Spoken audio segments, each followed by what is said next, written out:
My daughter-in-law told me the tea was just a little something to help me sleep. I drank it, and when my body went numb, some deep instinct told me not to fight. I just closed my eyes and listened as she tore my bedroom apart, searching for something. But the real horror came when my husband walked in. He saw me lying there, saw what she was doing, and did nothing. He just looked down at me, his shadow falling across my face, and that's when I understood everything. If you are enjoying this story, please take a moment to like this video and subscribe to the channel. Let us know where you're listening from in the comments below. We love hearing from you. I wish you all a good listening. The quiet hours of the late afternoon have always been my sanctuary. The sun slants low through the Carolina pines, casting long, peaceful shadows across the lawn. In my garden, the light catches the dew on the petals of the peace roses, my pride and joy. Their scent, a delicate blend of fruit and spice, is the smell of contentment. It's the smell of a life well lived, a life I had built with my own 2 hands, right alongside my husband, Arthur. 50 years, half a century of shared mornings and quiet evenings, of raising a son, of building a home. I thought I knew the foundation of that life as well as I knew the soil in my garden. Firm, dependable, true. For the past month, my daughter-in-law, Brenda, had made it her personal mission to look after my health. Or so she said. It started with little things, fluffing my pillows, insisting on carrying the laundry basket for me. Then came the tea. Every evening, around this time, she'd appear with a steaming mug on a small saucer. "A special calming blend, Vivian," she'd say, her smile just a little too bright. "Chamomile with a hint of lavender, to help with those headaches you've been having." I hadn't been having headaches, not really. Just the usual tension that comes with age, the creaks and groans of a body that has seen 72 seasons. But it seemed important to her, this ritual. So I accepted the tea. I would sit in my favorite armchair, the one with the worn floral pattern, and I would drink it, mostly to be gracious. The taste was pleasant enough, though there was always a faint, slightly bitter undertone I couldn't quite place. I told myself it was just the lavender. Tonight was no different. Brenda swept into the living room, the scent of her expensive perfume arriving a moment before she did. She placed the mug on the coaster beside me, her manicured nails clicking softly against the ceramic. "Here you go. Drink it while it's hot."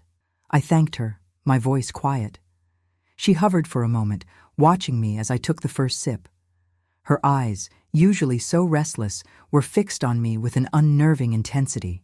I smiled at her, a small, reassuring gesture, and she finally seemed to relax, turning to go help Julian, my son, with something in the kitchen. I settled back into my chair, listening to the familiar sounds of my home, the low murmur of the television, the clink of silverware, the steady tick-tock of the grandfather clock in the hall. The clock was a wedding gift from my parents. 50 years it had been keeping our time. I finished the tea and set the mug aside. I picked up my novel, but the words on the page seemed to swim. A strange heaviness began to spread through my limbs, starting in my fingertips and toes. It wasn't the gentle drowsiness of approaching sleep. It was a thick, syrupy weight, a creeping paralysis. I tried to shift in my chair, to lift my hand, but my muscles wouldn't obey. My arm felt like a leaden weight, impossibly separate from my body. Panic, cold and sharp, flickered in my chest. My mind was perfectly clear, a frantic bird trapped inside a cage of concrete. I could hear Brenda's laughter from the kitchen, a sound that suddenly seemed sharp and foreign. I tried to call out to her, to Arthur, but my throat was closed. No sound would come. The heaviness was in my neck now, my head lolling back against the cushions. My eyelids felt like tiny curtains of stone. And then, through the fog of my rising fear, another feeling surfaced. It was a cold, clear instinct, deep and primal as a mother's love. Don't fight. Don't show them you're awake. It made no sense, this sudden certainty, but I obeyed it as if it were a divine command. I let my eyelids drift closed. I slowed my breathing, mimicking the deep, even rhythm of sleep. I surrendered my body to the chair and waited. A few minutes later, I heard footsteps. Brenda's. They were light, hesitant. She stopped in front of my chair. I could feel her presence, her stillness. A long moment passed. Then her hand touched my shoulder, giving it a gentle shake. "Vivian?" she whispered. "Vivian, are you asleep?" I did not move. I did not breathe any differently.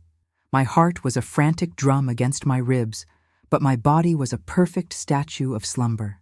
She shook my shoulder again, harder this time. When I still didn't respond, she let out a small, sharp sigh of what sounded like relief. The pretense was over. Her footsteps moved away, towards my office at the end of the hall. I heard the door creak open. Then came the sounds.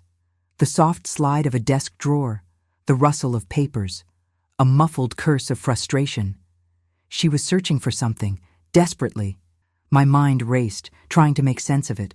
Brenda, who I had welcomed into my family, who I had taught how to properly prune a rose bush, who I had held when she miscarried her first child. That Brenda was rifling through my private things while I sat helpless, a prisoner in my own body. The betrayal was a physical blow, a shard of ice lodging itself in my heart. What could she possibly want?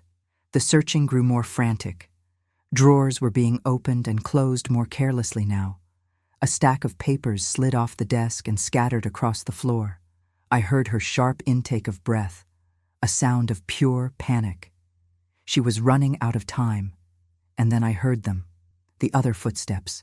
Heavier, slower, infinitely familiar. The sound of Arthur's leather-soled shoes on the hardwood floor.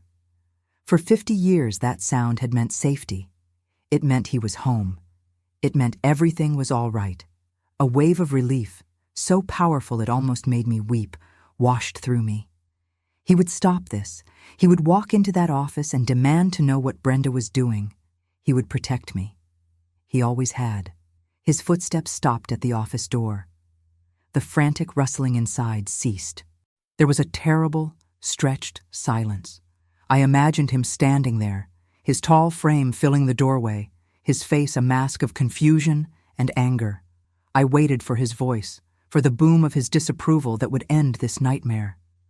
But when he spoke, his voice was not loud. It was a low, urgent whisper that cut through the silence, that cut through every memory I had of him, of us. It was a voice I had never heard before, cold and sharp as a razor. "Find it yet?" he asked. "The deed to her mother's property? We don't have all night." The world stopped. The grandfather clock in the hall might as well have frozen mid-tick. The deed to the commercial building my mother and father left me, the cornerstone of my independence, the one thing that was mine and mine alone. That's what this was about. The relief that had filled me moments before curdled into something monstrous, a cold, black dread that seeped into my very bones. Brenda mumbled a frantic reply, something about not being able to find the file. The rustling started again, more desperate than before. Arthur didn't go in to help her. His footsteps came towards me instead. He stopped beside my chair, so close I could smell the faint, familiar scent of his sandalwood aftershave, the scent I had loved for 5 decades. Now, it smelled like rot. He stood over me. I could feel his presence, his shadow falling over my still form. I waited for him to say something more, to touch my arm, to show some flicker of remorse or hesitation. He did nothing. He just stood there, a silent sentinel guarding his thief, waiting for her to steal from his wife of 50 years. And in that profound, damning silence, the final piece of my world shattered. The image of Arthur, my Arthur, the man who held my hand at my father's funeral, the man who cried with joy when our son was born, the man who brought me a single perfect rose from the garden every anniversary. That man vanished. In his place stood a stranger, a conspirator. The true and final betrayal wasn't Brenda's frantic search or the bitter taste of the tea. It was my husband's silence. He wasn't a pawn being manipulated by a greedy daughter-in-law. He was the king on the board, and he had just sacrificed his queen. I lay there, entombed in my own flesh, and listened as Brenda finally gave up. Her frustrated sigh was followed by the sound of the office door closing with a soft click. Her footsteps receded down the hall, followed by Arthur's. I heard the low murmur of their voices from the kitchen, the words indistinct, but the tone unmistakable. Conspiratorial, urgent. Then the sound of the back door opening and closing. They were gone. For how long I remained in that chair, I don't know. Time had lost its shape. I was simply a mind adrift in a useless vessel, waiting for the tide of whatever poison they had given me to recede. Sensation returned slowly, painfully, a tingling in my fingers, then a dull ache in my joints. I forced a finger to twitch, then another. The effort was monumental, like lifting a fallen tree. Eventually, I could move my hand, then my arm. I pushed myself up, my body screaming in protest, every muscle stiff and leaden. The grandfather clock showed it was nearly midnight. I made my way upstairs, one hand gripping the banister, my legs trembling. In our bedroom, my bedroom, I thought, the word "our" suddenly tasting like ash. I undressed and slipped into my nightgown. I lay down on my side of the bed, the sheets cold against my skin, and stared at the empty space beside me.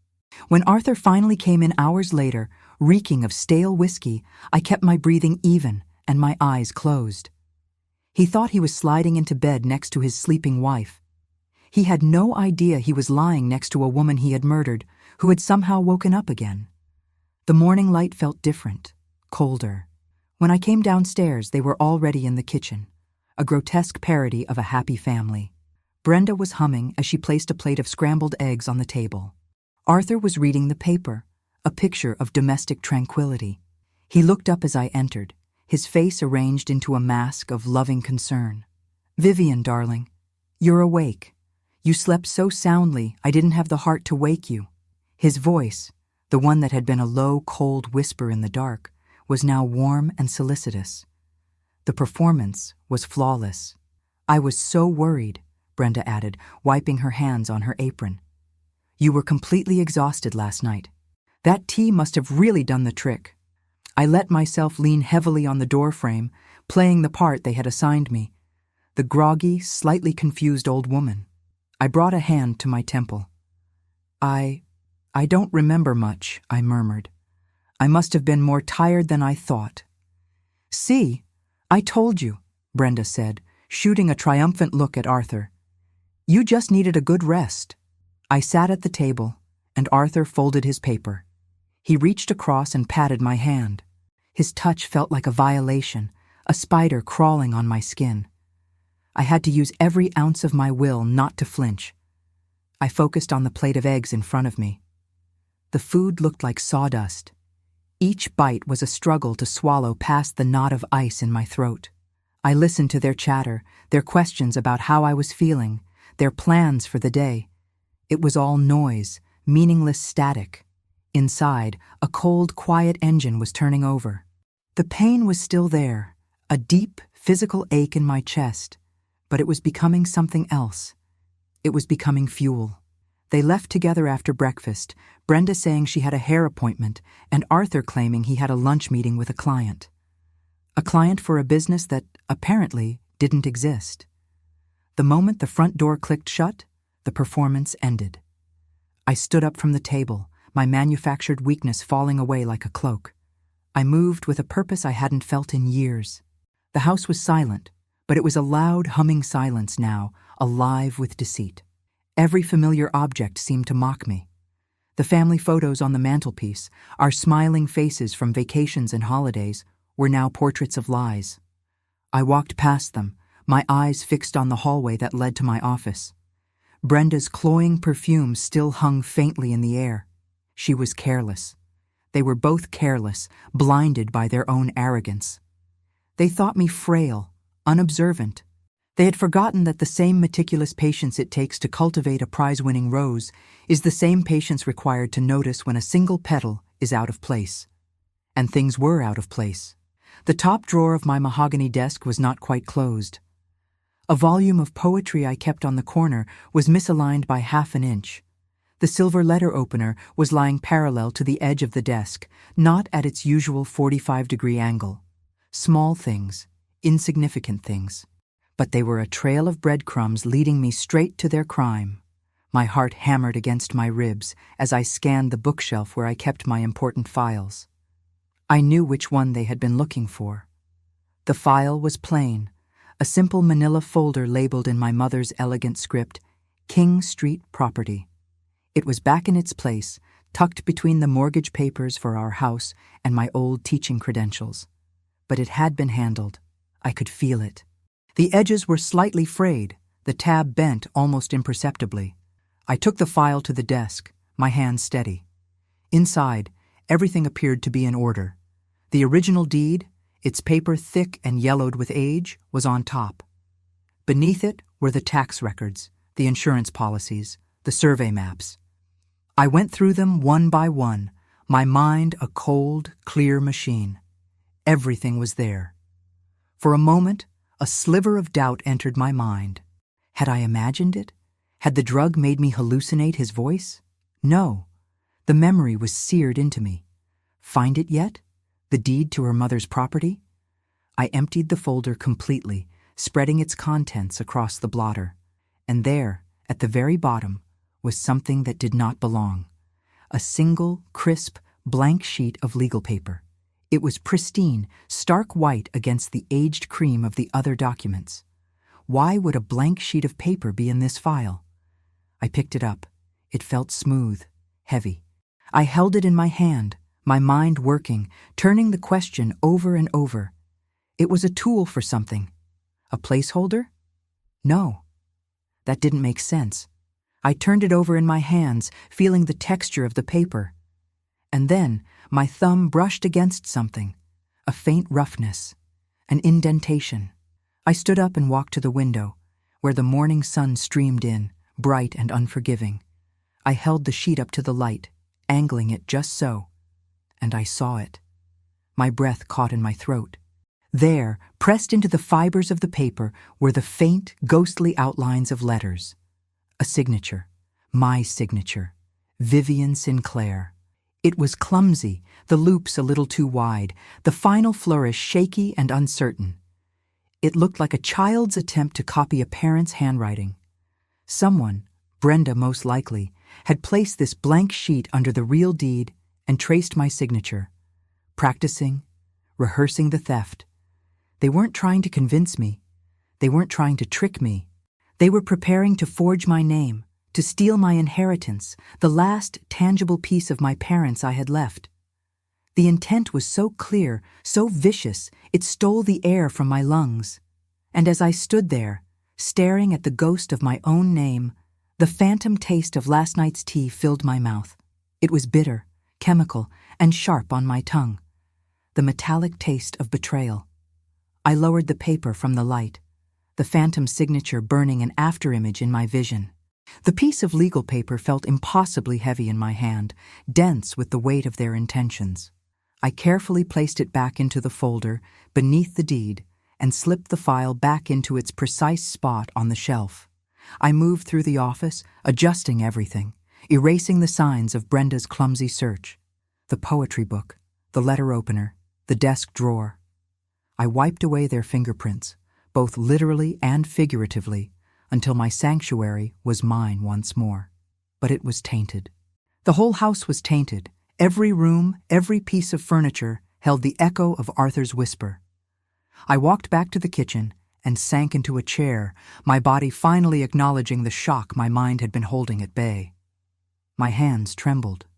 Forgery. It was a cold, hard word. A crime. This wasn't just a family squabble or a moment of weakness.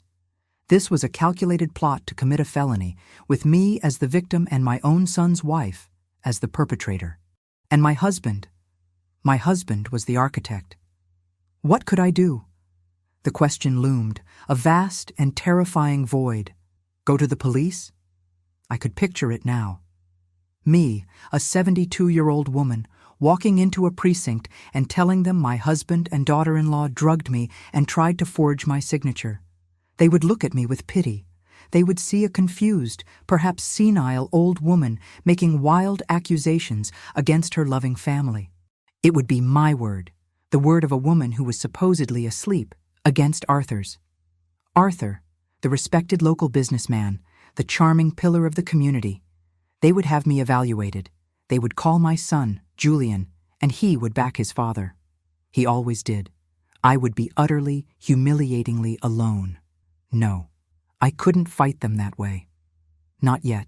I was isolated inside my own life, surrounded by enemies who wore the faces of family. I needed help. I needed someone who would believe me without question, someone whose mind was as sharp as a scalpel and whose loyalty was absolute. My hand reached for the phone on the wall, my fingers dialing a number I knew as well as my own. It was the only number, besides my own home, that I still knew by heart. It rang twice. "Peterson Residence," a voice answered, crisp and no nonsense. "Renee," I said, and my own voice sounded thin, fragile. "It's Vivian. Can I come over?" There was a pause, just a beat, but in that beat, Irene heard a lifetime. We had been friends since we were girls with scraped knees and ribbons in our hair. She could read the unspoken words, the fear hiding beneath the surface. "I'll put the coffee on," she said simply. "Don't you dare stop for gas." Irene's house was 10 minutes away, a neat brick ranch with a garden that was almost as meticulous as my own, though hers was full of sensible, sturdy perennials, not my dramatic roses. Her kitchen was a testament to her personality, spotless counters, gleaming stainless steel, everything in its proper place. It smelled of coffee and lemon polish, a scent of order and clarity that felt like a balm on my frayed nerves. She placed a mug of black coffee in front of me and sat down, her keen eyes watching me over the rim of her own cup. Irene had been a forensic accountant for 40 years. She had a mind that saw past the surface of things, that found the patterns hidden in the noise. She didn't press, didn't ask a flood of questions. She just waited. And so I told her. The words came out in a rush at first, a torrent of betrayal and disbelief. The tea, the numbness, Brenda's searching, and then Arthur's voice. I told her about his whisper in the dark, the words that had cleaved my life in two. I told her about the next morning, their cloying, false concern. And finally, I told her about the blank sheet of paper, about the ghost of my signature held up to the light. She listened without interruption, her expression changing from concern to shock to a quiet, simmering rage that was a perfect mirror of my own. When I finished, the only sound in the kitchen was the hum of the refrigerator. She reached across the table and placed her hand over mine. Her skin was warm, her grip firm. It was the first honest human touch I had felt in 24 hours. "The dirty, low-down son of a," she began, then stopped herself, taking a deep, calming breath. "Vivian, I believe every single word." Relief washed over me so intensely, my eyes filled with tears. I hadn't realized until that moment how desperately I needed to be believed. Irene's mind was already moving, clicking into the methodical gear that had made her so feared by tax evaders and embezzlers. "Okay," she said, her voice dropping into a professional tone. "They drugged you. That's assault. They entered your office without permission to steal a document. That's breaking and entering, and conspiracy to commit fraud. The forgery attempt is the cherry on top of this criminal sundae. But motive? What's the motive? Why the desperation? Why now?" That was the question I couldn't answer. Arthur had always handled our finances. His consulting business, he'd always said, was doing well. We lived comfortably. Not lavishly, but we never wanted for anything. Why would he risk everything, his reputation, his marriage, his freedom, for one piece of property? "I don't know, Renee," I confessed. "It doesn't make sense."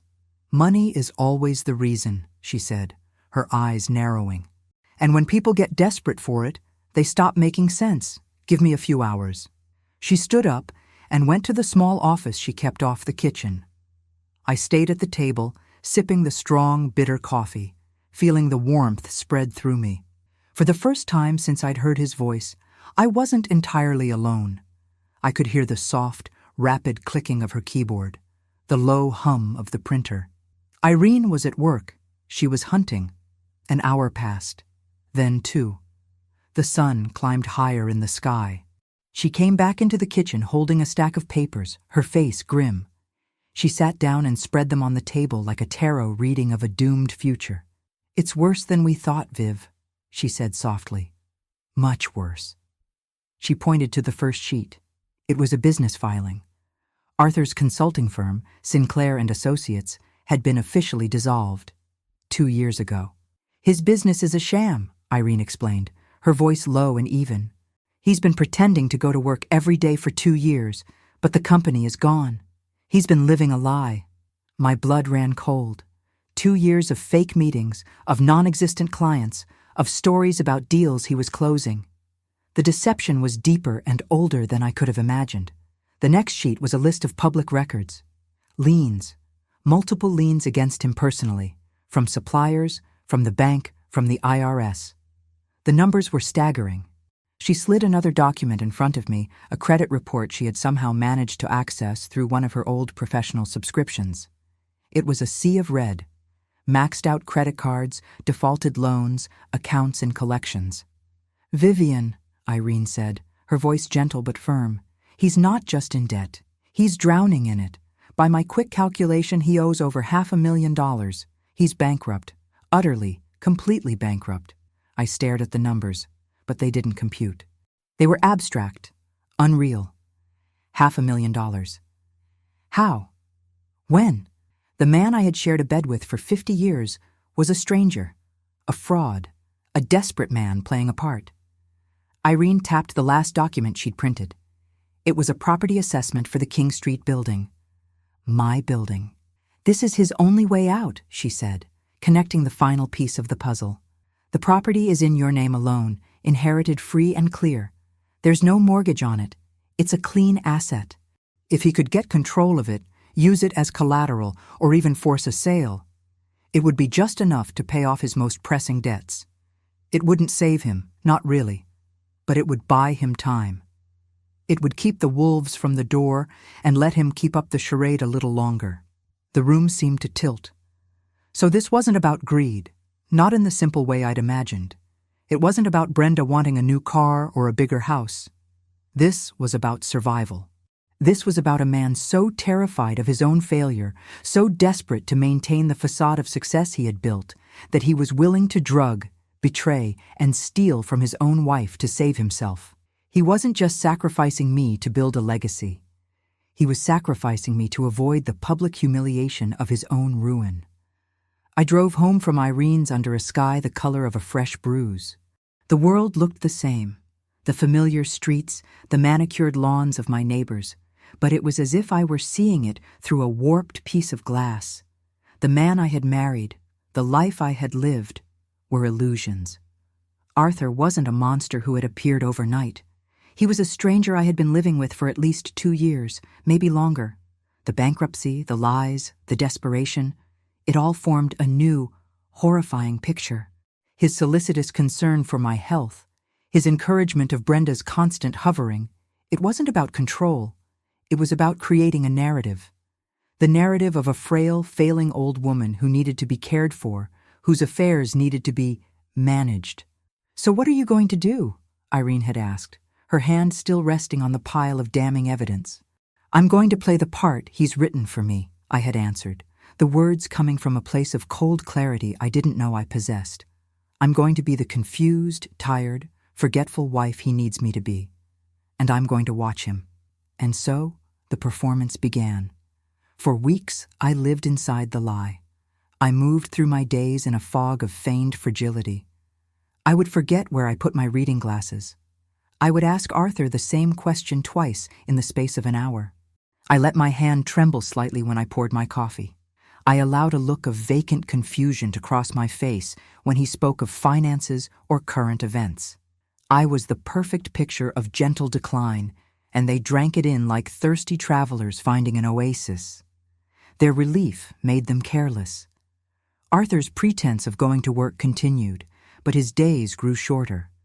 Brenda's visits became more frequent, her solicitousness curdling into a cloying, suffocating pity. She would speak to me in a slow, loud voice, as if I were a child. They thought their plan was working. They thought I was fading. But as the weeks wore on, A new tension began to creep into the house. A frantic edge to Arthur's voice on the phone, a pinched look around Brenda's eyes. Their impatience was growing. The creditors must have been calling, the deadlines looming. The clumsily forged signature on my deed was likely useless without my actual presence, without my clear, conscious consent. They had failed to steal the property, and now they needed a new approach. Their subtlety vanished. The little digs, the gentle suggestions, gave way to a more overt campaign. It started in public. We were at our weekly church potluck when Arthur began telling a story to Reverend Cole. "Vivian has been so forgetful lately," he said, his voice dripping with faux concern while he patted my arm.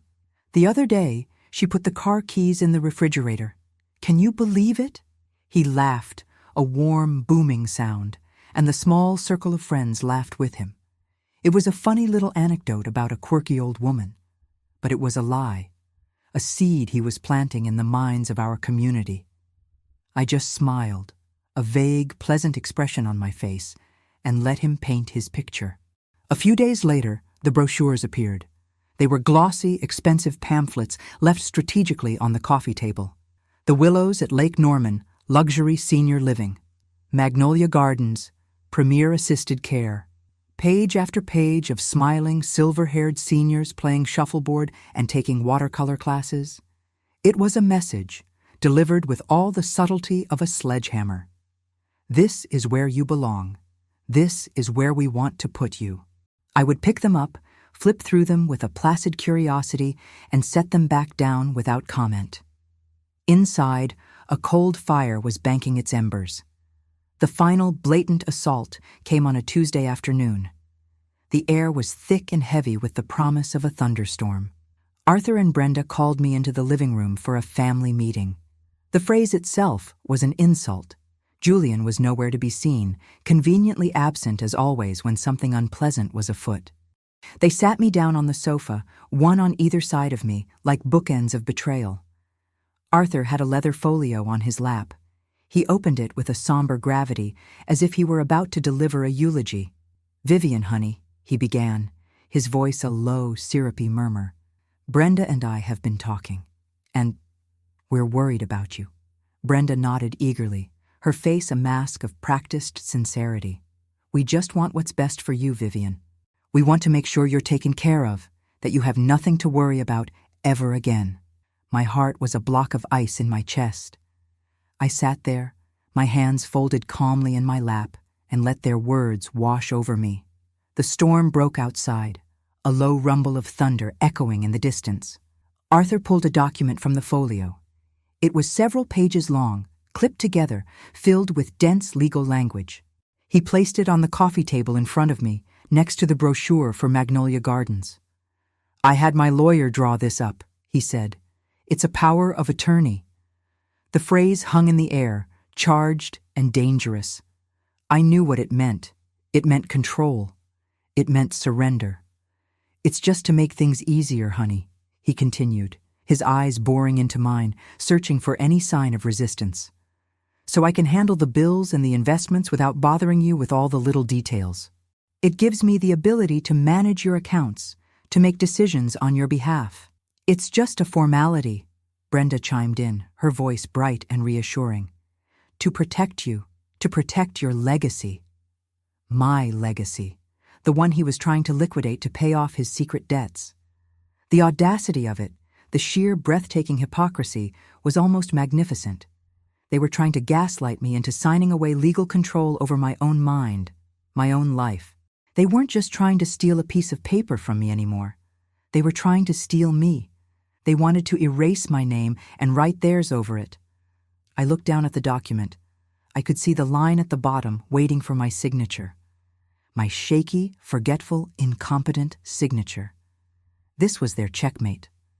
With this document, they wouldn't need to forge anything.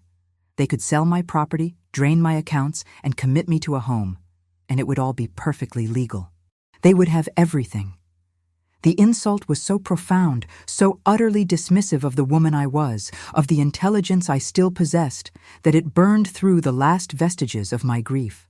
The sorrow I felt for the man Arthur used to be, for the marriage I thought I had, evaporated in the heat of a pure, clarifying rage. There was no more pain. There was no more confusion. There was only the cold, hard certainty of a diamond. My resolve, which had been hardening for weeks, was now absolute. This was no longer just about protecting my inheritance. This was a war for my very existence. I looked up from the papers, letting my gaze drift from Arthur's earnest, lying face to Brenda's expectant smile. I allowed a small, tired sigh to escape my lips. I let my shoulders slump, the very picture of a woman defeated by the complexities of her own life. "You may be right," I said, my voice a soft, weary whisper. "It all gets so confusing sometimes." My weary agreement hung in the air between us, a shimmering, perfect lure. Relief bloomed on Arthur's face, so pure and undisguised it was almost comical. Brenda practically vibrated with triumph. They thought they had won. They thought the old woman had finally, gratefully, surrendered. "We don't have to sign it today, honey," Arthur said, his voice magnanimous in victory. "You think about it. We just want you to be comfortable." I nodded, a slow, tired motion, and pushed myself up from the sofa. "I need to go tend to my roses," I murmured, and walked out of the room, leaving them to savor their conquest. Out in the garden, with the scent of damp earth and petals in the air, the cold rage in my heart began to take shape. The power of attorney attempt was their declaration of war. Very well. I would accept the terms of their engagement, but I would choose the battlefield. The next morning, I was at Irene's kitchen table before the sun had fully risen. The pile of documents detailing Arthur's financial ruin was still there, a monument to his deceit. "He tried to have me sign a power of attorney," I said, my voice flat, devoid of the emotion that had churned in me the day before. Irene didn't look surprised. She just poured me a cup of coffee. "Of course he did. It was the next logical step. Desperate men are rarely creative." "He's escalated," I said. "So we will too. The time for observation is over, Renee. The time for action is now." A hard smile touched Irene's lips. "I've been waiting to hear you say that. What's the plan?" And in the clean, quiet order of her kitchen, we began to build our war machine. Our daily meetings became planning sessions, conducted with the precision of a military campaign. We were two old women, invisible to the world, armed with decades of wisdom, a forensic accountant's mind, and a horticulturalist's patience. We were more dangerous than they could ever imagine. The perfect stage for our counteroffensive presented itself, shimmering on the horizon like a mirage. Our 50th wedding anniversary. For months, Arthur and Brenda had been planning a lavish party at the country club. It was to be the social event of the season, a grand celebration of their beloved patriarch and matriarch, a testament to the Sinclair family's enduring legacy. Over 200 people were invited. Our entire church congregation, our neighbors, Arthur's business associates who didn't yet know he was a fraud. The very community whose good opinion they craved more than anything. "They're building their own gallows, Viv," Irene said, a glint in her eye. "It would be rude not to let them use it." The irony was poetic. They wanted to use the celebration of our 50 years of trust to cement their final betrayal. I would use it to unveil 50 years of lies. The first step was to set the bait. I needed to make them believe I was not just surrendering, but actively walking into their trap. A few days later, while Arthur was in the other room, I made a phone call to Irene. I knew he was listening. His stillness in the next room was a tangible thing. I spoke in a slightly louder, more anxious voice than usual. "I just don't know what to do about the King Street property, Renee," I sighed into the receiver. "The taxes are becoming such a burden. I've been thinking, maybe it's time to sell." I could practically feel his ears perk up. I continued, laying it on thick, talking about the stress of managing such a large asset at my age. When I hung up, I felt his eyes on me as I walked past the doorway, but I kept my own gaze fixed on the floor, the very picture of a woman overwhelmed. The hook was set. Now I had to reel them in. That evening, I approached him as he sat reading the paper. I feigned a deep, emotional exhaustion. "Arthur," I said, my voice wavering just enough, "I've been thinking about what you said, about the power of attorney. You're right. It's all too much for me to handle." He put down his paper, his expression a careful blend of sympathy and vindication. "Whatever you think is best, Vivian." "But," I said, pausing for effect, "I don't feel right signing everything over to you. It wouldn't look right. Julian is our son. He should be involved." This was the masterstroke, the appeal to their obsession with appearances, with family, with legacy. What if we did something at the anniversary party? As a surprise. A grand gesture of family unity. We could sign a document right there, in front of everyone, making Julian a co-owner of the King Street property. A transfer of the legacy. It would show everyone how strong our family is. He stared at me, his mind clearly working, calculating. Giving Julian co-ownership was almost as good as having power of attorney himself. Julian was weak. Arthur could control him easily. And doing it publicly, at the party, it was perfect. It wasn't a quiet legal maneuver. It was a triumphant public coronation. He couldn't have written a better script himself. "Vivian," he said, his voice thick with false emotion. "That is a wonderful idea, a truly wonderful idea." They took the bait, hook, line, and sinker. While they busied themselves with party preparations, giddy with their impending victory, Irene and I gathered our ammunition. She compiled a neat, undeniable portfolio of Arthur's financial ruin, certified copies of the liens, official documents of his business's dissolution, printouts of his staggering debts. She found a retired handwriting expert in Charlotte, a man she'd used as a witness in court cases for years. I paid him in cash to produce a sworn, notarized statement confirming that the indentations on the blank paper were a clear, amateurish attempt to trace my signature for the purpose of forgery. The final piece, the masterstroke, was my idea. It was risky, but I knew their arrogance would be their undoing. I bought a small, voice-activated recorder, no bigger than a sugar cube.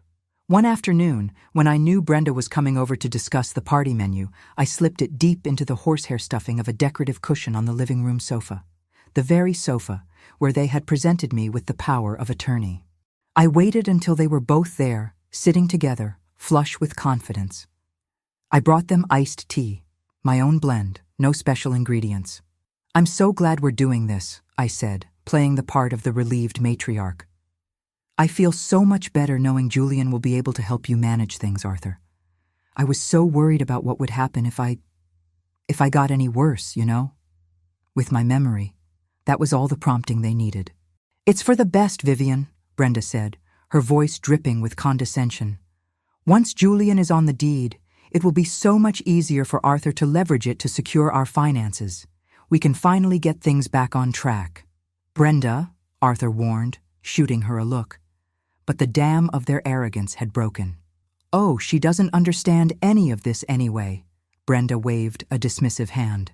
"The point is, Vivian, your property will finally be put to good use, securing this family's future. We just couldn't get a loan with that clumsy signature I practiced. The bank needed you present, and we couldn't risk you saying no." Arthur sighed, a sound of weary resignation, but he didn't stop her. He added his own piece of damning truth. "The creditors have been insistent, Vivian. This move will placate them. It will make everything right. You've done the right thing." They talked for another 10 minutes, their voices weaving a tapestry of their greed and deceit, their words detailing the entire conspiracy. They spoke of the debts, of the plan to sell the property, of their relief that their troubles would soon be over. All of it was captured, a tiny digital ghost in the cushion, their own arrogant words forming the rope for their hanging. Later that night, after they were asleep, I retrieved the recorder. Listening to the playback, to their calm, cruel voices plotting my demise, I felt no pain, only the icy, thrilling certainty that I had everything I needed. The trap was set. All I had to do now was wait for the party. The ballroom of the Charlotte View Country Club glittered. Hundreds of tiny lights were strung from the ceiling, reflecting off the crystal glasses and polished silverware, creating a galaxy of false stars. The air was thick with the scent of lilies and expensive perfume. A string quartet played softly in the corner, a gentle, elegant soundtrack to a life I no longer recognized as my own. I stood at the entrance, a serene island in a sea of motion. I had chosen my dress with care.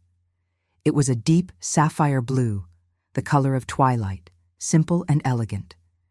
It was the dress of a woman who was respectable, dignified, and utterly in control. My hand rested lightly on Arthur's arm, but there was no warmth in the touch, only the cold mechanics of a performance. Arthur was in his element. He glowed, preened, his chest puffed out in his tuxedo. He was the king in his court, accepting congratulations, his arm wrapped possessively around my waist. Brenda glided through the crowd at his side, a shark in champagne-colored silk, her smile dazzling and predatory. They were triumphant. They believed this party was the culmination of their victory, the public ratification of their private coup. They saw the smiling faces of their friends, their neighbors, the pillars of their community. They saw adoration. I saw a jury. We made our way to the head table, set on a low dais overlooking the room. Julian was already there, looking uncomfortable in his suit, a perpetual spectator in his own life. He gave me a weak smile, and I returned it with a placid nod. He was a footnote in this story, a disappointment so profound he had become irrelevant. From my seat, I had a perfect view of the room. I saw Reverend Cole and his wife, my neighbor Mr. Dubois, the members of my gardening club, the men Arthur used to play golf with. These were the people whose respect Arthur and Brenda had cultivated so carefully, the very people whose judgment they feared the most. And in the back, near the sound system, I saw Irene. She caught my eye and gave me a single, almost imperceptible nod. Everything was in place. The technician had the slideshow, my slideshow, loaded and ready. The audio file was patched directly into the main speakers. All she had to do was press a button on her laptop. The evening wore on, a slow-motion parade of toasts and tributes. People spoke of our 50 years together, of our devotion, of the beautiful family we had built. Arthur soaked it all in, his smile growing wider, more confident with each speech. He squeezed my hand under the table, a gesture of shared triumph that made my skin crawl. He thought we were partners, celebrating a milestone. He had no idea we were adversaries, and I was about to make my final move. Finally, it was our turn. Arthur stood first, tapped his glass for attention, and delivered a speech that was a masterpiece of self-congratulation disguised as sentiment. He spoke of love, of partnership, of legacy. He ended by turning to me, his eyes shining. "But none of it would have been possible without my Vivian," he declared to the applauding room. "My rock, my heart, and now she has a little something she wants to say." He helped me to my feet. The applause swelled as I walked the few steps to the podium. Arthur remained standing beside me, his hand proprietarily on the small of my back. He beamed at the crowd, then at me. This was it, the moment he'd been waiting for, the grand public gesture.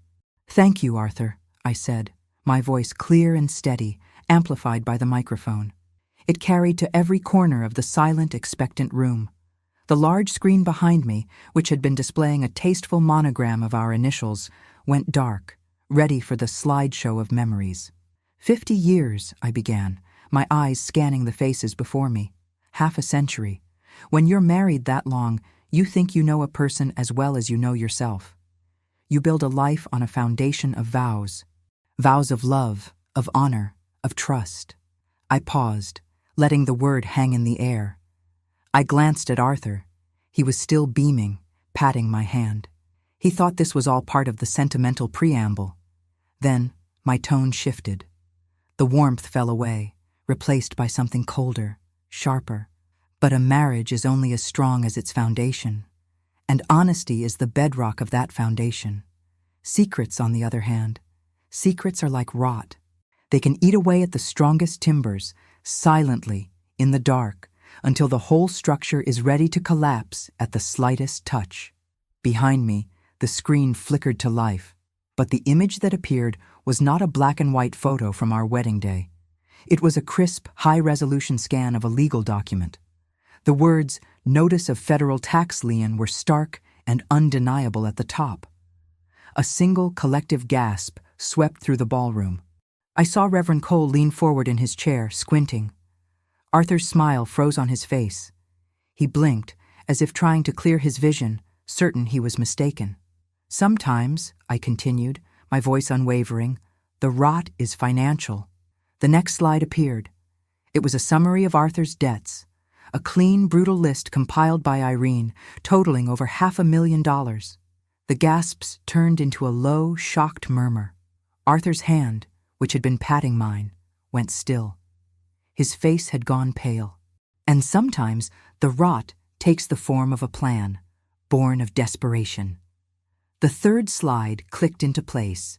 It was a magnified image of the indentations on the blank sheet of paper, the ghostly tracing of my signature, next to a scan of my actual, legal signature. At the bottom, in bold letters, was the notarized conclusion from the handwriting expert, a clear and deliberate attempt to practice forgery. The murmuring in the room died, replaced by a stunned, absolute silence. Arthur looked from the screen to me, his eyes wide with disbelief and dawning horror. Brenda, across the table, looked like she had turned to stone, her champagne-colored dress suddenly looking like a funeral shroud. I turned slightly to face them, my voice dripping with an irony as cold as the grave. My loving husband and his devoted daughter-in-law had a plan to help me, to secure my future, you see. They were just so worried about my health. And then I gave Irene the signal. A sound crackled through the speakers. Not music, a voice. Brenda's voice, sharp, arrogant, and crystal clear in the cavernous silence. Once Julian is on the deed, it will be so much easier for Arthur to leverage it to secure our finances. We can finally get things back on track. Arthur's voice followed, weary, conspiratorial. The creditors have been insistent, Vivian. This move will placate them. Brenda again, her words a hammer blow of cruelty. Oh, she doesn't understand any of this anyway. We just couldn't get a loan with that clumsy signature I practiced. The bank needed you present, and we couldn't risk you saying no. The recording played on, their own words filling the ballroom, laying bare the entire sordid plot. The drugged tea, the hidden debts, the plan to steal my inheritance and dismiss my existence. They had confessed to their crimes in their own arrogant voices. No one moved. No one breathed. The only sound was the damning recording and the hum of the air conditioning. I watched Arthur's face collapse. The suave, confident mask shattered, revealing the desperate, terrified fraud beneath. His champagne flute, held loosely in his trembling hand, slipped from his fingers. It hit the polished dance floor and exploded with a sharp crack that echoed like a gunshot in the silent room. Brenda stood frozen, her face a ghastly shade of white, her eyes darting around the room at the 200 faces staring back at her. They weren't faces of friends anymore. They were faces of disgust, of judgment, of contempt. She was utterly, irrevocably exposed before the very community whose approval she had valued above all else. The trap had been sprung, the foundation had collapsed, and they were buried in the rubble. The final words of the recording faded, leaving behind a silence more profound and damning than any sound. For a long moment, the entire ballroom seemed to be holding its breath. Then, the spell broke. It started not with a shout, but with a whisper. A single shocked murmur from a table near the front, which spread like a contagion through the room. Whispers became murmurs, and murmurs became a low, rising tide of horrified conversation. I looked at Arthur. He was staring at the shattered glass on the floor, at the spreading puddle of champagne, as if it were his entire life bleeding out onto the polished wood. He didn't look at me. He couldn't. Brenda was still frozen, her painted smile from an hour ago now a grotesque rictus of terror. People at the tables around them began to push their chairs back, creating a physical distance, an invisible quarantine around their toxicity. Friends who had clapped Arthur on the back an hour ago now stared at him with cold contempt. Women who had admired Brenda's dress now looked through her as if she were made of glass. They were alone, utterly and completely, abandoned on the small island of their head table while a sea of judgment churned around them.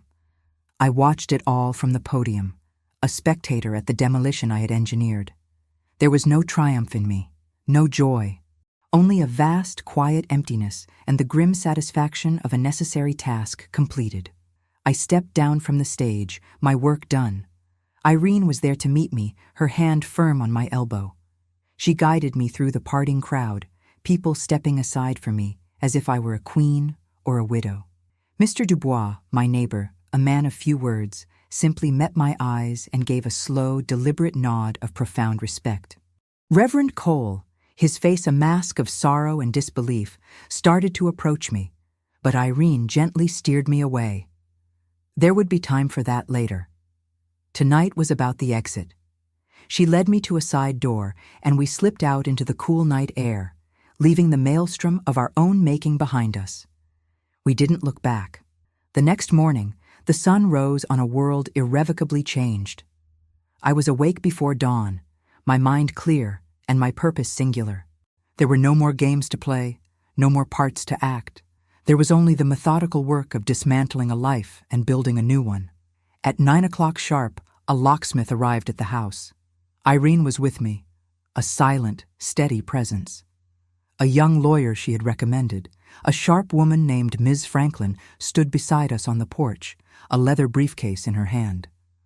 The locksmith worked quickly, the whirring of his drill the only sound on the quiet suburban street. He handed me a set of new gleaming brass keys. They felt solid and real in my hand.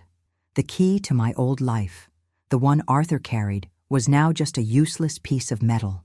An hour later, Arthur's car pulled into the driveway. He got out, looking haggard and 20 years older than he had the night before. He walked up the stone path, his shoulders slumped in defeat. He reached for his key, inserted it into the lock, and tried to turn it.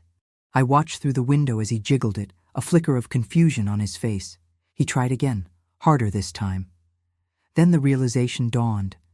He looked up at the door, at the house that had been his home for 4 decades, and understood that it was no longer his. Miss Franklin stepped outside. She didn't raise her voice. She didn't need to. "Mr. Sinclair," she said, her tone professional and cool. "I believe these are for you." She handed him a thick manila envelope. He took it, his hands trembling slightly. Inside were the divorce papers, citing financial fraud and extreme emotional abuse as the grounds. Tucked inside with them was another document, a temporary restraining order legally barring him from the property and from contacting me in any way. He looked from the papers to the closed door, his face a ruin of desperation. "Vivian?" he called out, his voice cracking. "Vivian, please, we can talk about this." I did not answer. I did not move from the window. The law was speaking for me now.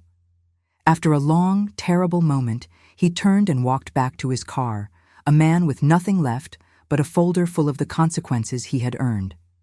The next stop was the police station. The sterile, impersonal building felt like a foreign country, but I walked in with Irene at my side, my head held high. We didn't speak to a desk sergeant. Ms. Franklin had arranged a meeting with a detective in the Financial Crimes Unit. We sat in a small, windowless room, and for the second time, I told my story. This time, I had evidence. I laid it all out on the metal table between us. Irene's portfolio of Arthur's debts, the notarized statement from the handwriting expert, and a small USB drive. On this drive, I said to the detective, a weary-looking man with kind eyes, is a full audio recording of my husband and my daughter-in-law discussing their plan to defraud me of my property. The detective listened to the entire story without interruption. He took notes, his expression hardening as I spoke. When I was finished, he took the USB drive and the folder of documents. "Mrs. Sinclair," he said, his voice quiet but firm. "Thank you for coming forward. An official investigation into financial fraud and potential elder abuse against Arthur and Brenda Sinclair will begin immediately." The fallout in our community was swift and brutal. Reputations like prize roses take a lifetime to cultivate but can be destroyed in a single night of frost. The story of what had happened at our anniversary party spread like wildfire, carried on the winds of whispers and phone calls. By the end of the day, Arthur had been asked to step down from the church council. By the end of the week, the country club had sent a discreet letter revoking their membership. His name, once a symbol of integrity and success, was now synonymous with disgrace. Brenda, who had craved social acceptance so desperately, was now a pariah. Julian, my son, tried to call. I saw his name on the caller ID and did not pick up. He came to the house a few days later, standing on the porch where his father had stood. I spoke to him through the closed door. "Your choice was to do nothing," I told him, my voice steady, unforgiving. "And doing nothing is still a choice. You have to live with that. But you will not do it in my house." I heard him weep on the other side of the door. It was a thin, helpless sound. He had been a weak boy and had grown into a weak man.